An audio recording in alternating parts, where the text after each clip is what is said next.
Shalom,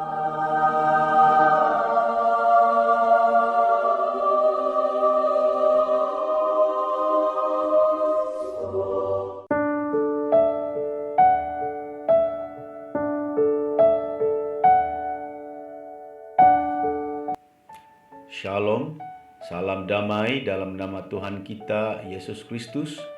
Kita berjumpa lagi dalam siri Renungan Harian. Saya berdoa kiranya kasih karunia dan damai sejahtera dari Tuhan menyertai kita sepanjang waktu. Tajuk renungan kita pada kali ini ialah doa adalah nafas hidup. Mengambil nas Alkitab dari Roma pasal 12 ayat yang ke-12 berbunyi, bersukacitalah dalam pengharapan, sabarlah dalam kesesakan, dan bertekunlah dalam doa. Alkitab selalu menasihati agar kita selalu bertekun di dalam doa. Itulah yang dikehendaki Tuhan. Ramai orang yang merasa dan menjadikan doa sebagai suatu hal yang sulit dilakukan. Dalam sehari ada 24 jam, tetapi rasa-rasanya kita susah memberikan waktu. Jangankan 1 jam, beberapa menit saja pun kita sepertinya tidak mampu. Padahal berdoa itu sangat penting dan harus menjadi bahagian dalam hidup kita. Bagi orang percaya, doa itu menjadi nafas hidup.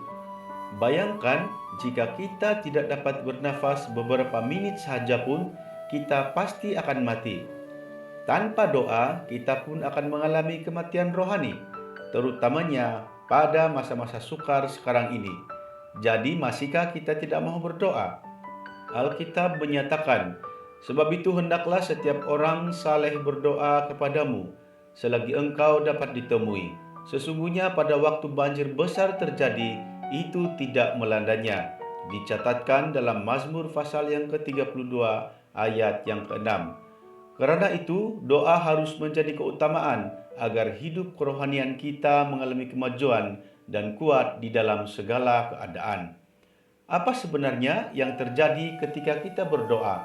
Kita berkomunikasi dengan Tuhan, yakni suatu hubungan yang intim antara kita sebagai anak dengan Tuhan sebagai Bapa kita. Hubungan ini bersifat dua arah. Kita mencurahkan isi hati kita kepada Tuhan, dan kita memberi kesempatan kepada Dia untuk berbicara kepada kita.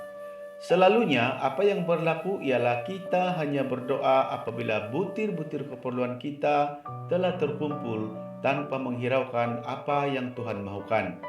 Ketika kita mendisiplinkan diri dalam hal berdoa, kita akan menjadi semakin dewasa rohani, sehingga kita pun semakin mengenal Tuhan dan semakin mengerti kehendak-Nya atas kita. Kehebatan pelayanan Tuhan Yesus bukanlah karena Ia bergantung kepada keberadaannya sebagai anak Allah, tetapi sebagai anak manusia yang sentiasa bergantung kepada Bapanya melalui doa-doanya. Ia tidak pernah melewatkan waktunya tanpa doa. Kehidupannya selama di bumi penuh dengan doa. Jika kita ingin hidup seperti Tuhan Yesus, tidak ada jalan lain selain kita harus mendisiplinkan diri dalam hal berdoa. Ia berkata, sesungguhnya barang siapa percaya kepadaku, ia akan melakukan juga pekerjaan-pekerjaan yang aku lakukan, bahkan pekerjaan-pekerjaan yang lebih besar daripada itu. Direkodkan dalam Yohanes pasal yang ke-14 ayat yang ke-12. Disiplin dalam berdoa adalah kunci kemenangan orang percaya. Demikianlah renungan kita pada kali ini. Semoga rahmat dan kasih karunia Tuhan Yesus Kristus sentiasa menyertai kita sepanjang waktu. Dalam nama Yesus, amin.